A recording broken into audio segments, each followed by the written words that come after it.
Hello students, तो ये हमारा आज 13th लेक्चर है इलेक्ट्रोस्टैटिक्स चैप्टर का और इस लेक्चर में हम पढ़ेंगे इलेक्ट्रिक फ्लक्स के बारे में। ठीक है, तो चलिए आज का मैं टाइटल लिख देता हूँ। आज का हमारा टॉपिक है इलेक्ट्रिक फ्लक्स। इलेक्ट्रिक फ्लक्स, ठीक है। अब देखो, ये इलेक्ट्रिक फ्लक्स एक्चुअली दो क्वांटिटी पे डिपेंडेंट है। एक इलेक्ट्रिक फ्लक्स हमारा, एक क्वांटिटी है इलेक्ट्रिक फील्ड। इलेक्ट्रिक फील्ड और दूसरी क्वांटिटी है हमारी एरिया। ठीक है, तो ये दोनों क्वांटिटी पे हमारा ये जो इलेक्ट्रिक फ्लक्स है वो डिपेंडेंट है। तो इलेक्ट्रिक फ्लक्स को समझने के लिए आपको ये दोनों क्वांटिटी का आना ज़रूरी है। तो इलेक्ट्रिक फील्ड हमने ऑलरेडी पढ़ चुका है कि electric field is a vector quantity, हमने ऑलरेडी पढ़ लिया है और हमने ऑलरेडी सीख लिया है कि इलेक्ट्रिक फील्ड कैसे कैलकुलेट करते हैं। ठीक है, अब ये जो एरिया क्वांटिटी है उसके बारे में हमें जानना जरूरी है। तो सबसे पहले अब एरिया के बारे में थोड़ा सा जान लेते हैं, एग्जैक्टली क्या है एरिया, और फिर उसके बाद हम इलेक्ट्रिक फ्लक्स इस लेक्चर में कंटिन्यू करेंगे। ठीक है, तो चलिए मैं टॉपिक लिखता हूँ एरिया। तो जो एरिया का टर्म है, एरिया हमेशा सरफेस का कैलकुलेट करते हो आप basically. So area of a surface, area of a surface आप बोल सकते हो। तो एरिया है क्या ये? तो सबसे पहले यदि आपको पता नहीं है, एरिया एक वेक्टर क्वांटिटी है, मतलब ये स्केलर नहीं है। अभी तक यदि आपने पढ़ा होगा कि area is a scalar quantity है, मतलब सिर्फ मैग्नीट्यूड आपने देखा होगा, तो अब आपको समझना है कि area is a vector quantity. ठीक है, कि मतलब एरिया की मैग्नीट्यूड भी होती है और डायरेक्शन भी होती है। अब एरिया किस तरह के एरिया होते हैं? तो बेसिकली दो तरह के एरिया आप फिजिक्स में इनकाउंटर करोगे। एक को बोलते हैं ओपन एरिया, ठीक है, और एक को बोलते हैं क्लोज्ड एरिया। ठीक है, अब जो ओपन एरिया है उसका बेसिकली मतलब हुआ कि इस तरह के शेप, सपोज आपके पास शेप रेक्टेंगल है। यदि मैं एक रेक्टेंगल बनाऊं, इस तरह का कुछ शेप, इसको मैं फिल कर देता हूं। रेक्टेंगल बनाया, या फिर मैंने कुछ इस तरह से सर्कल मैंने बनाया। ठीक है, तो इस तरह के जो एरिया जो आप देखते हो, या फिर मैंने एक ट्रायंगल बना दिया,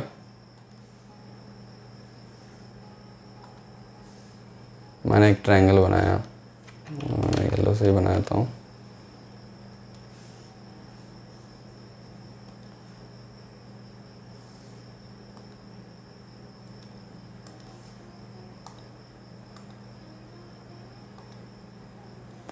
ठीक है,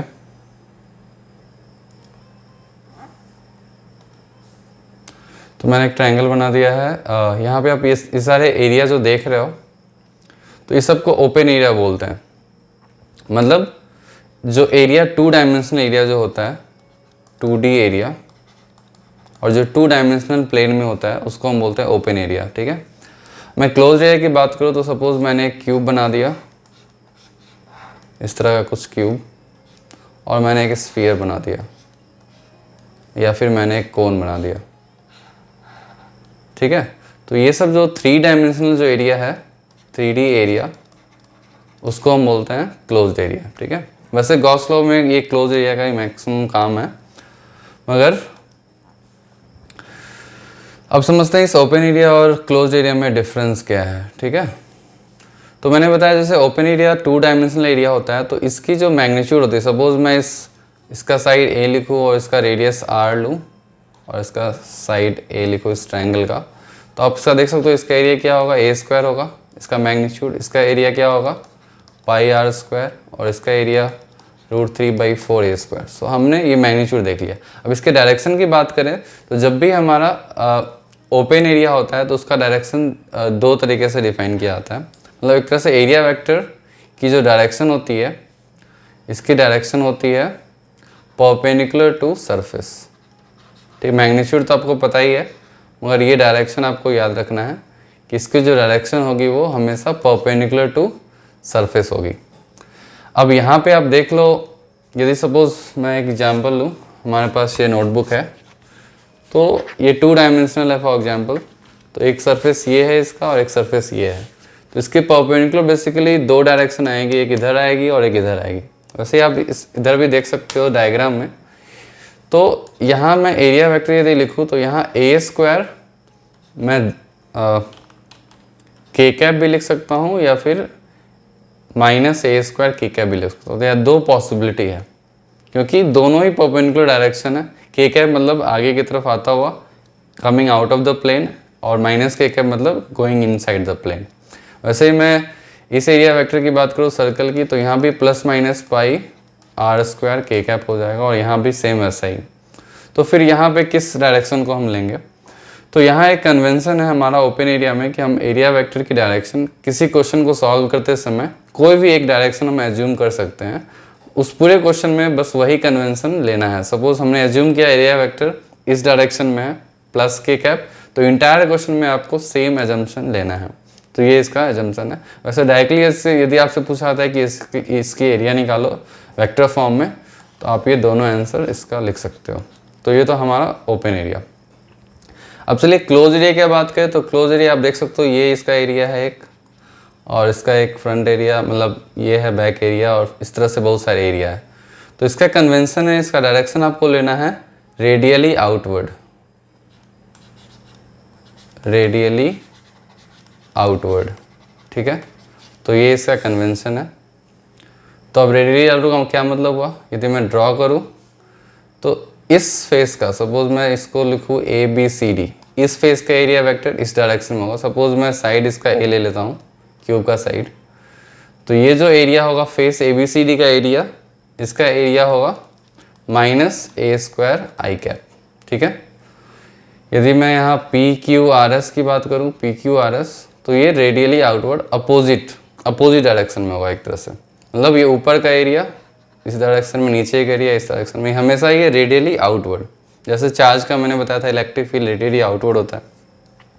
सेम विद स्फीयर, यदि स्फीयर का कोई स्मॉल पोर्शन आप देखते हो तो उसका इस डायरेक्शन में हमेशा अपोजिट होगा, रेडियली आउटवर्ड। ऐसे इस कोन का इधर होगा और इन सरफेसेस का इस तरह के डायरेक्शंस में होगा। तो ये कन्वेंशन है। तो गॉस लॉ में आपको यही कन्वेंशन यूज़ करना है, क्योंकि गॉस लॉ हम पढ़ेंगे बेसिकली, या फिर फ्लक्स कैलकुलेशन हम पढ़ेंगे जिसमें कि हम क्लोज्ड एरिया ही लेंगे मोस्टली। फ्लक्स हम ओपन एरिया को भी देखेंगे, मगर जो गॉस लॉ पढ़ोगे वो क्लोज सरफेस एरिया पे वैलिड होता है। तो वहाँ ये डायरेक्शन का हम ये कन्वेंशन यूज़ करेंगे। तो यहाँ पे कन्फ्यूजन नहीं, यहाँ पे किसी भी एरिया का सिर्फ एक डायरेक्शन होगा, जबकि ओपन सरफेस एरिया में किसी भी एरिया वेक्टर की दो डायरेक्शन होगी, ठीक है।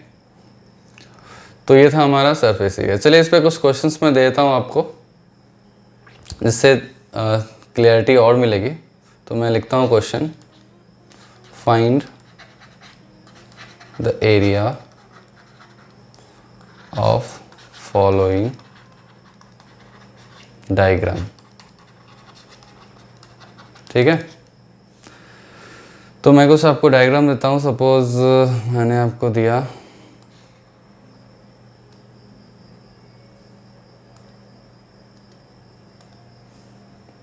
ये हमने बनाया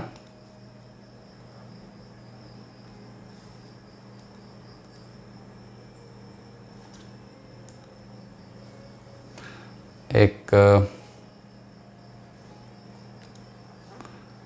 सरफेस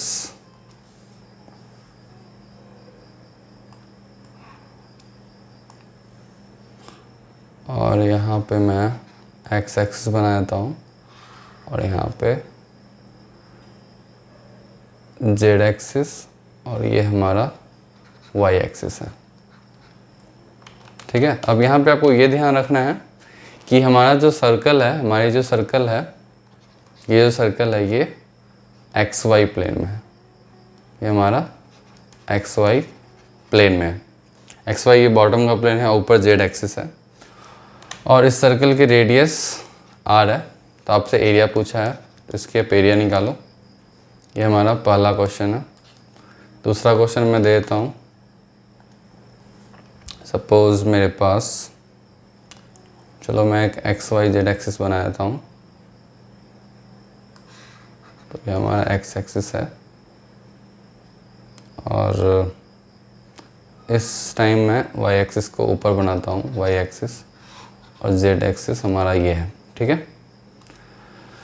अब यहाँ पे मैंने एक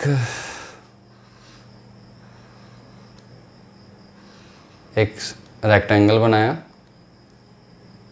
ये एरिया, ठीक है। मैं rectangle suppose A B C D rectangle मैंने बनाया और इसका साइड्स मैं देता हूँ, ए बी का साइड्स 3 है मीटर और ये है 4 मीटर, ठीक है। और ये जो एंगल है आपके पास, ये एंगल है गिवन 60 डिग्री, ठीक है। ये जो बेस BC है, और बेसिकली बेस जो रखा हुआ है, आपको थोड़ा सा 3 डायमेंशनल में इसको आपको इमेजिन करना होगा। इसकी बेस रखी हुई है, BC जो बेस है वो XZ प्लेन में रखा हुआ है, ठीक है। So base of this rectangle, ये जो रेक्टेंगल ऐसा वायर है या फिर एरिया बोल सकते हो, इसका जो बेस है, बेस लाइन, वो कितना एंगल 60 डिग्री एंगल बना रहा है एक्स एक्सिस से, पॉजिटिव एक्स एक्सिस से, या फिर आप बोल सकते हो 30 डिग्री एंगल बना रहा है पॉजिटिव जेड एक्सिस से, ठीक है। तो इसकी एरिया आपको कैलकुलेट करना है, ठीक है। तो इसका एरिया आपको निकालना है। तो चलो आप इस दोनों को सॉल्व करो। तो मैग्नीट्यूड तो आप दोनों का जानते हो, मैग्नीट्यूड इसका क्या होगा, पाई आर स्क्वायर होगा, और इसका मैग्नीट्यूड क्या होगा 3 × 4 12 मीटर स्क्वायर। तो ये तो आपको पता है मैग्नीट्यूड वगैरह। यहाँ मेरे को डायरेक्शन चाहिए, तो अब यहाँ जो आंसर आप लिखोगे इस क्वेश्चन का आंसर, इस क्वेश्चन का आंसर क्या होगा, पाई आर स्क्वायर। अब इसकी परपेंडिकुलर डायरेक्शन पॉजिटिव जेड है या फिर माइनस जेड है, तो यहाँ पे आपका आंसर प्लस माइनस के कैप होगा। तो ये इसका करेक्ट आंसर है, ठीक है। ये तो काफ़ी आसान था, ये तो आई थिंक सब लोगों ने बना लिया होगा। अब चलिए सेकंड डायग्राम को समझते हैं। तो सेकंड डायग्राम में हमारा जो एरिया है, तो इसको कैसे कैलकुलेट करोगे। अब इसको ध्यान से आप देखोगे तो यहाँ भी 2 डायरेक्शन पॉसिबल है, लेकिन आप देखो डायरेक्शन कुछ इस तरह से होगा, मतलब इसके परपेंडिकुलर। तो ये आप कैसे निकालोगे, यहाँ को एक रूल यूज़ करना पड़ेगा, जैसे आपने क्रॉस प्रोडक्ट में पढ़ा होगा कि क्रॉस प्रोडक्ट जो हमारा, यदि हमारी 2 वेक्टर है ए और बी, ठीक है। अब ध्यान से देखोगे जो क्रॉस प्रोडक्ट का जो मैग्नीट्यूड जो बताता है ए क्रॉस बी, इसका सिग्निफिकेंस क्या है, बेसिकली ये एरिया ऑफ दिस पैरेललोग्राम बनाता है। इस मैग्नीट्यूड आप निकालोगे a b sine theta basically आएगा, तो उससे आपको ये थीटा यहाँ पे है, तो इससे इस पैरेललोग्राम का एरिया निकल जाता है। तो सेम उसी लॉजिक को हम यहाँ अप्लाई करेंगे। हम क्या करेंगे, मैं यहाँ एक डायग्राम बना देता हूँ। ओके, तो हम एक BA वेक्टर लेंगे और BC वेक्टर लेंगे, ये दोनों वेक्टर लेंगे। इस दोनों वेक्टर को पहले हम कैलकुलेट करेंगे। तो हमारा जो, और इसको मैं डायरेक्ट लिख देता हूँ A वेक्टर और ये B वेक्टर। तो A वेक्टर क्या है हमारा, वेक्टर A जो है वो ऊपर के लेंथ में है और y एक्सिस के टुवर्ड्स है, तो ये 3j कैप हो गया। और वेक्टर मैं B की बात करूँ तो वेक्टर B है हमारा, ये जो हमारी लाइन है ये 60 डिग्री एंगल बना रहा है x एक्सिस से, तो बेसिकली इसकी लेंथ है 4 metre. So 4 cos 60 i cap, ये हो गया 4 cos 60 i कैप और प्लस 4 sin 60 k कैप, यहाँ ये k कैप होगा। तो इस तरह से हमने ये दोनों वेक्टर कैलकुलेट कर लिया। तो बेसिकली ये 2i cap plus 2√3 k cap हो गया। तो हमारा ये b वेक्टर आ गया। तो हमारा ये a वेक्टर आ गया और हमारा ये b वेक्टर आ गया। अब इसका आप ऑटोमेटिकली जैसे ही क्रॉस प्रोडक्ट करोगे तो ऑटोमेटिकली आपका एरिया एक वेक्टर फॉर्म में आ जाएगा। तो आप उसको या तो प्लस माइनस कर दो, या तो आप a क्रॉस b कर सकते हो या फिर b क्रॉस a कर सकते हो, उससे कोई फ़र्क नहीं पड़ता, आपका आंसर आ जाएगा। तो आपका जो एरिया वेक्टर है वो a क्रॉस b। अब इस दोनों का क्रॉस प्रोडक्ट कर लो, आपका आंसर आ जाएगा। तो a मैं लिख देता हूँ 3j कैप और इसको मैं क्रॉस कर देता हूँ 2i cap plus 2√3 k cap, ठीक है। चलिए इसका क्रॉस प्रोडक्ट निकालते हैं। तो 3 2 जा 6 और j क्रॉस i, यदि आपको पता नहीं है तो i j k ऐसा कुछ ट्रायंगल फॉर्म होता है, और क्रॉस प्रोडक्ट होता है i cross j k cap के बराबर होता है, j cross k i cap के बराबर होता है, ठीक है। और k cross i j cap के बराबर होता है यदि आप क्लॉकवाइज डायरेक्शन में मूव करते हो। यदि एंटी क्लॉकवाइज डायरेक्शन में आप मूव करोगे तो यही निगेटिव होगा। Suppose j cross i minus k cap हो जाएगा, तो ये हो जाएगा -6 k कैप और प्लस 6√3 j क्रॉस k। आप j क्रॉस k देख लो आप, i कैप हो गया तो एक्चुअल आंसर जो आ गया हमारा ये आ गया, area equals to 6√3 i cap minus 6k cap. ठीक है, तो ये हमारा एरिया वेक्टर हो गया। ओके, तो एरिया वेक्टर हमारा ये हो गया। तो हमने एरिया वेक्टर सीख लिया कि एरिया वेक्टर कैसे कैलकुलेट करते हैं क्लोज्ड एरिया का। अब चलिए समझते हैं इलेक्ट्रिक फ्लक्स को।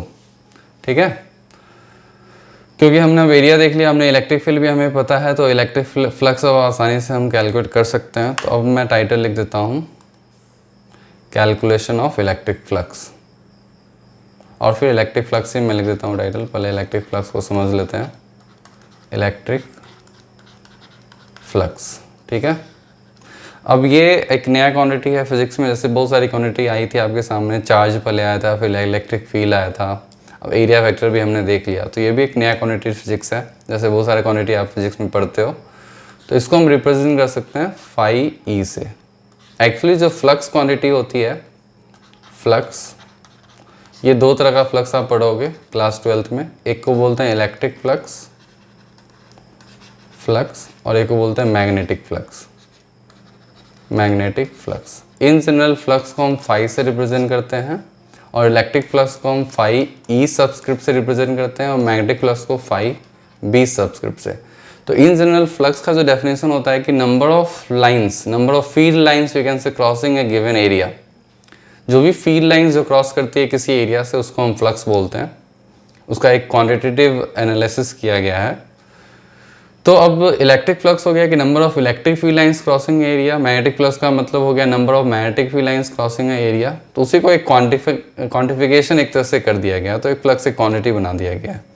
ठीक है, तो ये एक स्केलर क्वांटिटी है, सो स्केलर क्वांटिटी। ठीक है, और इसका जो फॉर्मूला होता है वो होता है electric field dot area vector, और इसको आप ऐसे भी लिख सकते हो, E into magnitude of A into cos theta. ठीक है, अब ये फॉर्मूला कैसे आया इसको मैं अभी तुरंत बताता हूँ आपको। यहाँ पे पहले इसको समझ लेते हैं। E is the electric field और A is the area vector, और थीटा इज़ द, थीटा आपको ये समझना है angle between area vector and electric field. ठीक है, तो ये है एंगल। अब चलिए इसको समझते हैं एग्जैक्टली ये फ्लक्स क्या है। इसका यदि आप डिफाइन इसको करना चाहोगे फ्लक्स को, इसको क्या डेफिनेशन है इसका, तो इसको हम बोलेंगे number of field lines crossing a given area is called flux. तो चाहो तो आप लिख सकते हो इसको, इसका डेफिनेशन आप लिखोगे number of electric field lines crossing a given area is called electric flux। ठीक है, तो इस तरह से आप इसको डिफाइन कर सकते हो, number of electric field lines crossing a given area is called electric flux. अब चलिए इसको और अच्छे से समझते हैं कि इलेक्ट्रिक फ्लक्स है क्या। तो इसके लिए मैं क्या करूँगा, मैं एक एग्जांपल आपको दूंगा। सपोज आपके पास बकेट है, एक बकेट को आपके पास बकेट है, तो एक बकेट को आपने ऐसे रखा, इस तरह से कुछ आपके पास सपोज ग्लास ही है मान के चलो, या फिर बकेट आप कुछ भी एज्यूम कर लो। एक बकेट को आपने ऐसे रखा, ठीक है, और एक बकेट को आपने ऐसे रखा। अब जब रखे हो, एक्चुअली रेन हो रही है, बारिश हो रही है ऊपर से, ये बारिश हो रही है तीनों जगह, हमने 3 केसेस लिए हैं, और यहाँ भी बारिश हो रही है, इट इज़ रेनिंग।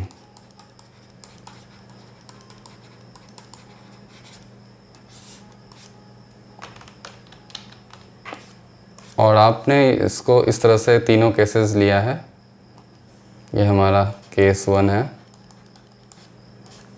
और ये हमारा केस 2 है और ये हमारा केस 3 है। अब इसको समझते हैं इलेक्ट्रिक फ्लक्स को बेसिकली। अब ये जो रेन जो ड्रॉप से जो नीचे गिर रही है, किस केस में आपको लगता है कि सबसे ज़्यादा पानी भर जाएगा बकेट में? तो ऑब्वियसली सब लोग बोलोगे केस 3 में पानी सबसे जल्दी भर जाएगा और आराम से भरेगा, केस 3, ठीक है। इसमें सबसे कम भरेगा और इसमें थोड़ा थोड़ा भर जाएगा, ठीक है, क्योंकि ये किस एंगल पे है। तो ऐसा ही एक तरह से फ्लक्स होता है जब आप इलेक्ट्रिक फील्ड्स, यदि एरिया वेक्टर जो होती है, एरिया वेक्टर डायरेक्शन यदि सेम डायरेक्शन में इलेक्ट्रिक फ्लक्स की होती है। यहाँ पे देखो, यदि एरिया वेक्टर को मैं देखूँ तो इस एरिया वेक्टर का डायरेक्शन इस डायरेक्शन में या फिर इस डायरेक्शन में आता है, सेम या अपोजिट एक तरह से। तो इलेक्ट्रिक फ्लक्स मैक्सिमम होती है क्योंकि थीटा का वैल्यू यहाँ पे क्या है, थीटा का वैल्यू 0 और 180 डिग्री है। यहाँ पे थीटा की वैल्यू कितनी है, यहाँ पे थीटा की वैल्यू 90 डिग्री है। तो यहाँ पे क्या होता है, फ्लक्स ऑलमोस्ट 0 हो जाता है। यहाँ फ्लक्स मैक्सिमम, यहाँ फ्लक्स 0 हो गया और यहाँ थीटा की वैल्यू किस इस तरह से है, किसी एंगल पे है, ठीक है। तो यहाँ पे आप इसको ऐसे एज्यूम कर सकते हो, ये थीटा की वैल्यू लेस देन 90 और ग्रेटर देन 0 है और यहाँ पे 90 है और ये थीटा की वैल्यू 0 और 180 है, ठीक है। आप फिर ऐसे ही बोल सकते हो 180 से कम या फिर 90 से ज़्यादा, दोनों सेम है।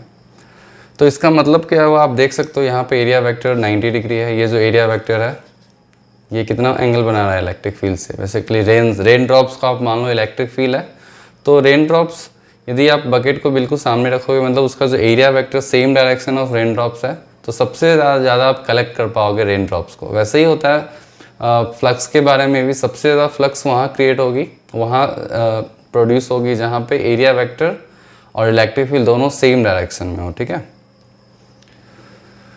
तो ये था हमारा इलेक्ट्रिक फ्लक्स। अब चलिए, अब सीखना है आपको इलेक्ट्रिक फ्लक्स कैलकुलेट कर सकते हैं, कैलकुलेट कैसे करते हैं, ठीक है। तो वही मेन इंपॉर्टेंट टॉपिक है आज का हमारा, तो calculation of electric flux. So calculation of electric flux, यही हमारा मेन टॉपिक है जो आज के लेक्चर में आपको सीखना है, ठीक है। काफ़ी लंबा हो गया लेक्चर वैसे, ठीक है। तो चलिए मैं क्वेश्चन देता हूँ आपको। इस क्वेश्चन से हम इस कॉन्सेप्ट को समझेंगे कि इलेक्ट्रिक फ्लक्स आप कैसे कैलकुलेट कर सकते हो। तो सपोज मैंने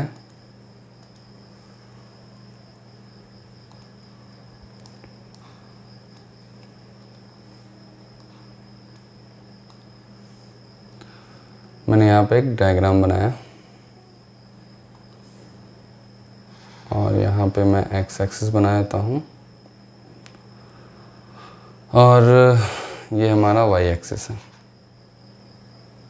और ऊपर हमारा जेड एक्सिस है, ठीक है।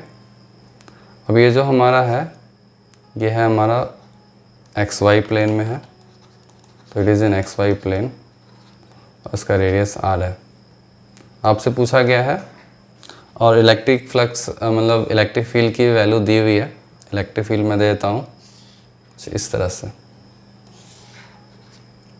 ये जो एंगल है ये एंगल ये आपका 37 डिग्री है और इसकी वैल्यू E0 है।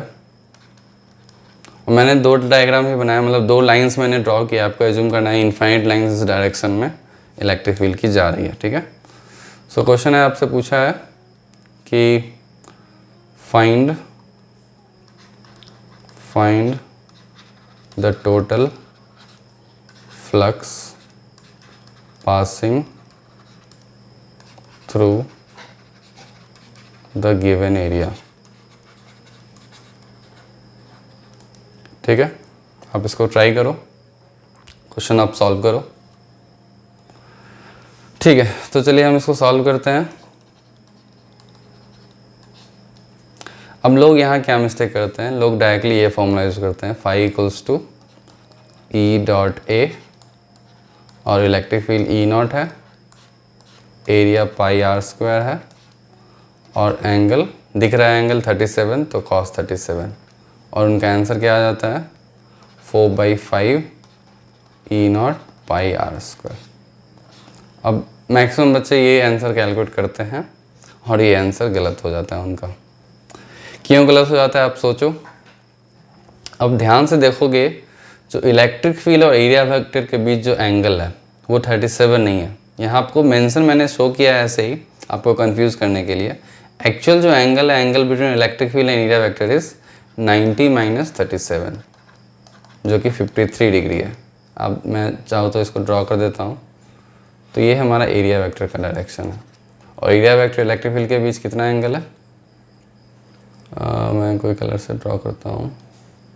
ये जो एंगल है, ये एंगल है 53 डिग्री। तो एक्चुअल आंसर जो आपका आएगा वो आपको यहाँ लेना है phi equals to E0 pi r square into cos 53, ठीक है। और इसका आंसर आ जाएगा 3/5 E0 पाई आर स्क्वायर, ठीक है। आई थिंक आपको समझ में आ गया होगा कि क्या लोग मिस्टेक करते हैं। तो चलिए मैं एक और क्वेश्चन आपको देता हूँ क्विकली। ये था हमारा पहला क्वेश्चन फ्लक्स पे। तो चलिए मैं दूसरा क्वेश्चन देता हूँ, क्वेश्चन नंबर 2। मैं x y z axis draw कर देता हूँ। ये हमारा एक्स एक्सिस है और ये हमारा वाई एक्सिस है और ये हमारा जेड एक्सिस है, ठीक है। ये हमने ड्रॉ कर दिया और हमारे पास डायग्राम है कुछ इस तरह का।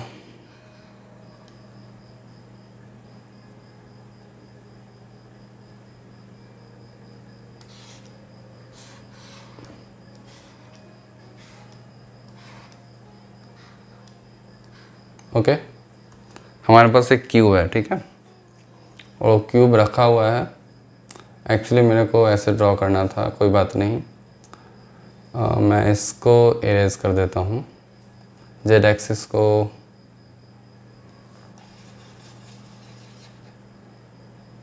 मैं ऐसे ड्रॉ कर देता हूँ।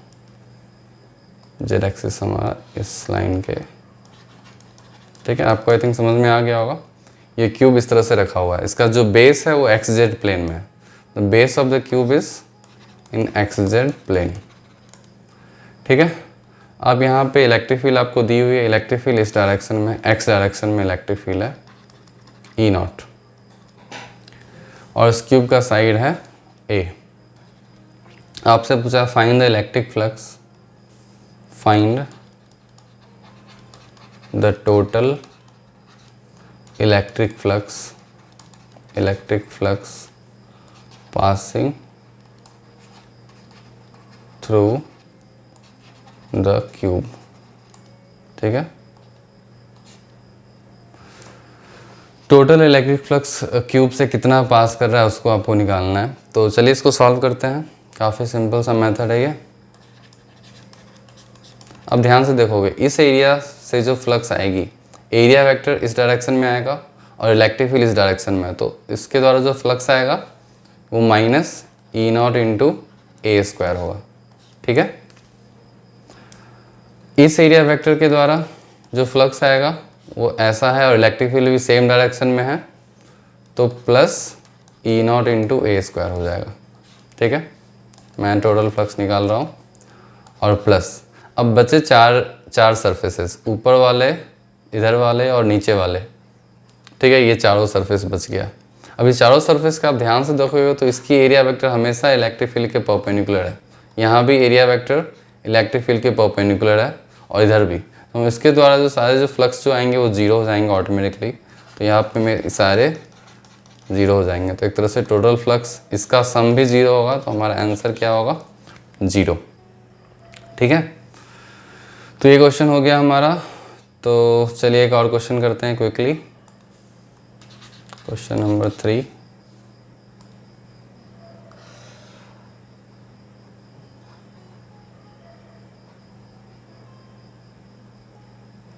तो हमने दे दिया आपको एक सर्कल, ठीक है, राइट। और साथ में आपको इलेक्ट्रिक फील्ड दे दिया गया इस तरह से, इलेक्ट्रिक फील्ड E0, और सर्कल का रेडियस है, सर्कल की रेडियस है r, ओके। और हमारा जो है ये हमारा x एक्सिस है और ये हमारा y एक्सिस है और z हमारा बाहर की तरफ आ रहा है, तो ये हमारा xy प्लेन में है, xy प्लेन। और आपसे पूछा है फाइंड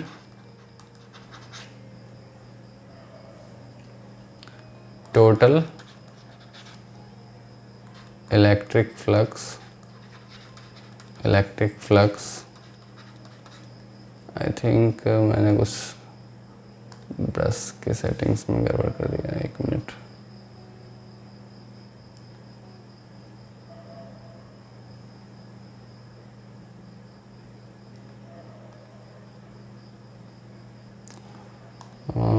वन मिनट।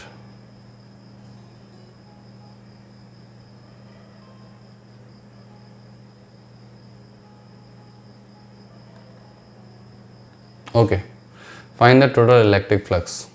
तो आप कैसे इसको कैलकुलेट करोगे?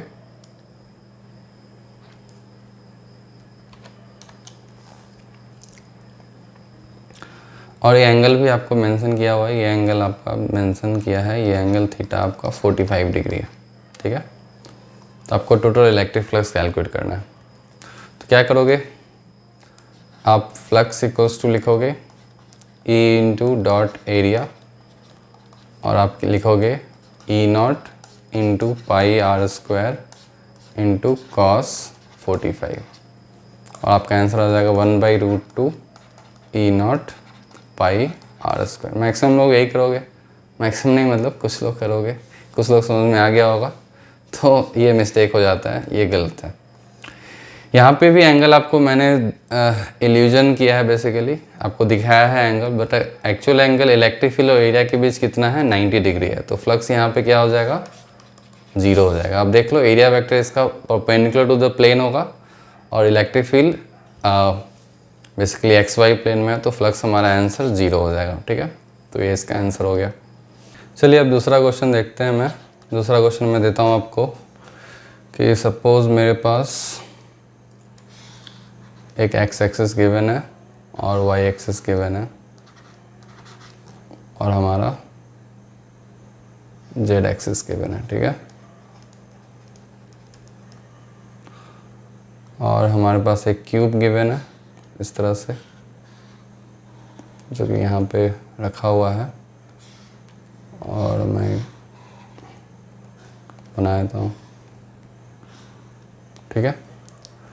हाँ, इस क्यूब का साइड A है, ओके। अब ये हमारे XZ, इसका जो बेस है वो XZ प्लेन में रखा हुआ है। Base of this cube is lying on XZ plane, ठीक है। और हमारा यहाँ इलेक्ट्रिक फील्ड है x डायरेक्शन में और इलेक्ट्रिक फील्ड की वैल्यू है this time E0 x I cap newton पर कूलम, ठीक है। और क्या दिया हुआ है, ये आपका ओरिजिन है, ये 0,0 है और इसकी लेंथ है L। क्यूब की जो स्टार्टिंग डिस्टेंस है वो L है, ठीक है। और यहाँ से आपसे पूछा है कि find the total electric flux passing through the cube, ठीक है।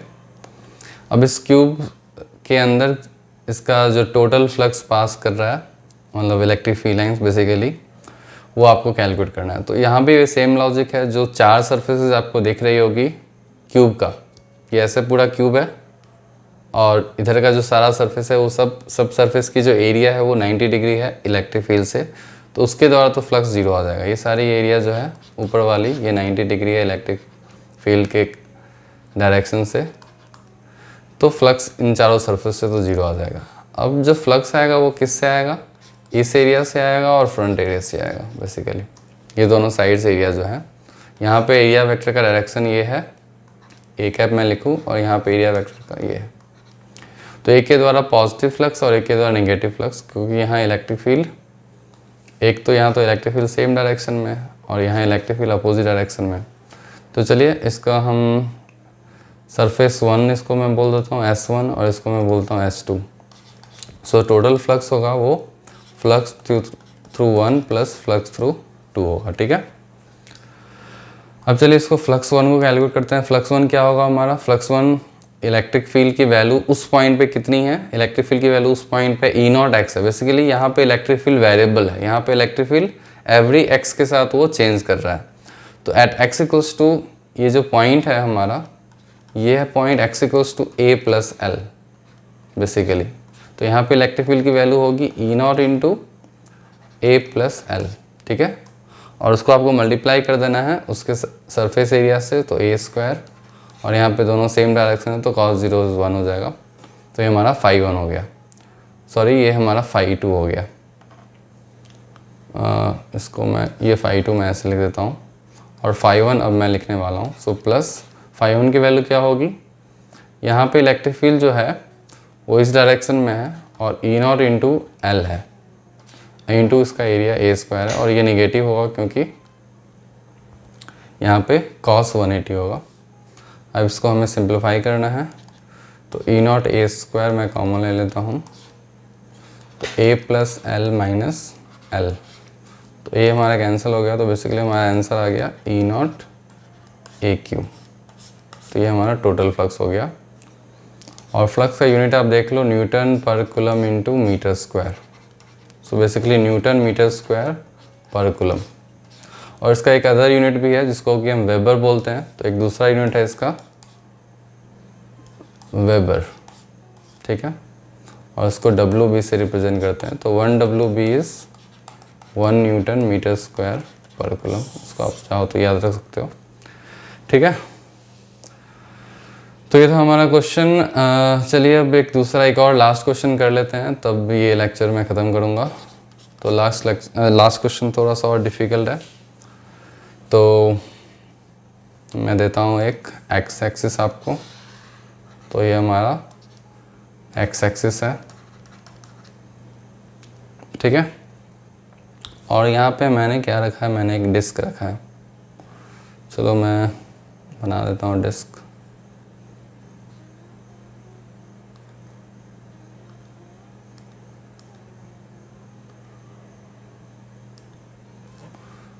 तो यहाँ पे मैंने एक डिस्क बना दिया, ठीक है।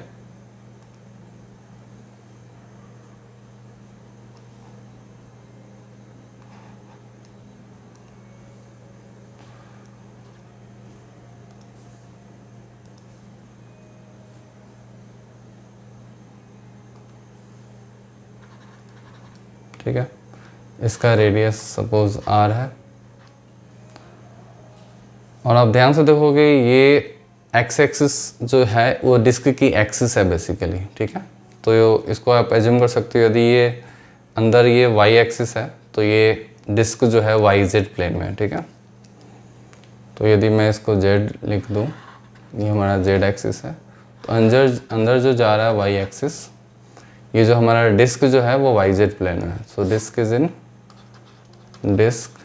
Is in Y Z plane. तो थोड़ा सा विजुलाइजेशन आपको करना पड़ेगा, ठीक है।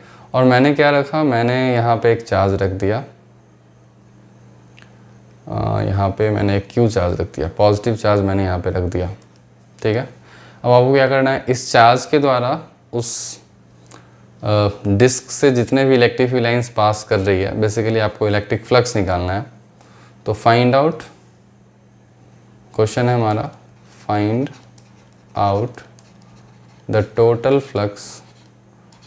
Flux passing through the disc, ठीक है।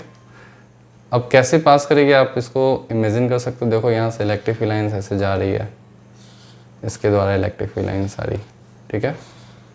तो ये क्रॉस कर रही है डिस्क को, ऐसे क्रॉस कर रही है, राइट। तो इस तरह से कुछ है, ठीक है। अब यहाँ पे अब डिफ़िकल्टी लोगों को ये आती है कि इलेक्ट्रिक फील्ड अब यहाँ पे कांस्टेंट नहीं है, डायरेक्शन भी चेंज हो रहा है एज वेल एज मैग्नीट्यूड भी चेंज हो रहा है उस पॉइंट पे। तो यहाँ पे आप इसको कैसे सॉल्व करोगे? ठीक है, तो इसको सॉल्व करने का सिंपल तरीका है, आप साइड व्यू से देखो। सपोज मैं सामने से देख रहा हूँ तो आपको ये सर्कल कुछ इस तरह से दिखेगा। मैं बना देता हूँ इसको, सामने से आपको ऐसा दिखेगा, ठीक है। और फिर मैं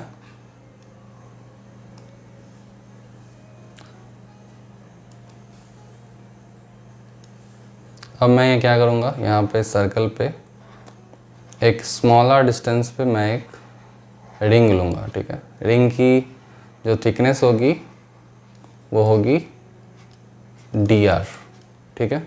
तो dr थिकनेस का मैंने रिंग ले लिया और मैंने देखा कि उस रिंग से कितना फ्लक्स पास हो रहा है। तो उस रिंग से ऑब्वियसली छोटा सा फ्लक्स पास होगा जिसको कि हम बोलते हैं d फाई। तो इसका मैं सॉल्यूशन बना रहा हूँ। यहाँ पे थोड़ा सा इंटीग्रेट आपको करना पड़ेगा। तो d फाई की वैल्यू क्या होगी, उस रिंग के पास जो इलेक्ट्रिक फील्ड की वैल्यू होगी वो इलेक्ट्रिक फील्ड की वैल्यू इनटू उसका एरिया। एरिया तो dA होगा और angle between electric field and area vector. तो एंगल आप ध्यान से देखो, यहाँ पे जो इलेक्ट्रिक फील्ड है वो इस डायरेक्शन में, एक जनरल एंगल पे, थीटा एंगल पे आप देखोगे तो इलेक्ट्रिक फील्ड और एरिया वेक्टर कितना एंगल बना रहा होगा, बेसिकली थीटा बना रहा होगा। तो इसको मैं कॉस थीटा लिख देता हूँ, ठीक है। अब ये dA कैसे कैलकुलेट करोगे, तो dA का वैल्यू हो जाएगा 2 पाई r dr, हमने ऑलरेडी देखा था इसको। तो ये 2 पाई r dr होगा, ठीक है। अब यहाँ पे सब्स्टिट्यूट कर देते हैं और E की वैल्यू क्या होगी इसका, अच्छा ये लेंथ मैंने नहीं मेंशन किया है, ये लेंथ सपोज आपके पास A गिवन है, ठीक है।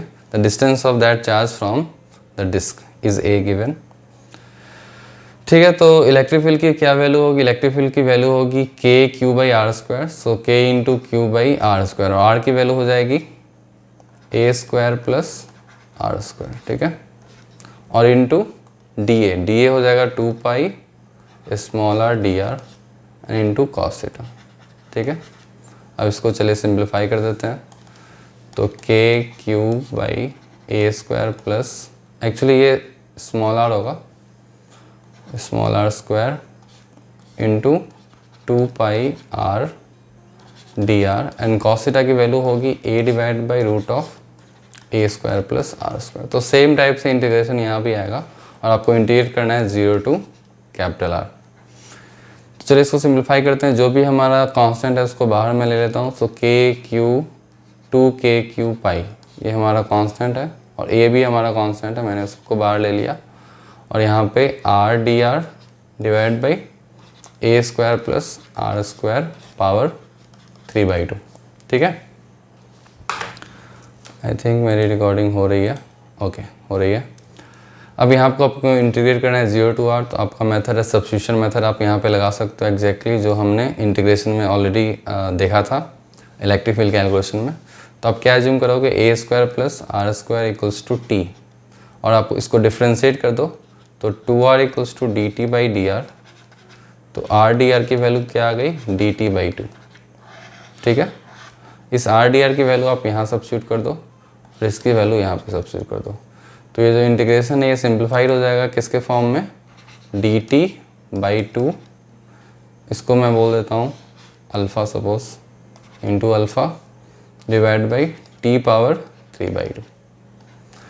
तो अल्फ़ा की वैल्यू में हम सब्स्टिट्यूट ही कर देते हैं। अल्फ़ा की वैल्यू क्या है, ये 2 और 2 कैंसिल हो जाएगा, तो हो जाएगा बेसिकली ये k Q pi a and integration of t power -3/2 dt, okay. अब यहाँ लिमिट भी चेंज होगा, तो आप लिमिट देखो यहाँ पे, यदि r 0 डालोगे तो t की वैल्यू a स्क्वायर होगी, a square plus are square. चलिए इसको क्विकली सॉल्व कर देते हैं। तो ये हमारा k क्यू पाई a आ गया, डिवाइड बाई ये -1/2 हो जाएगा इसका इंटीग्रेशन, और ये 1/√t हो जाएगा, और limit a square to a square plus are square.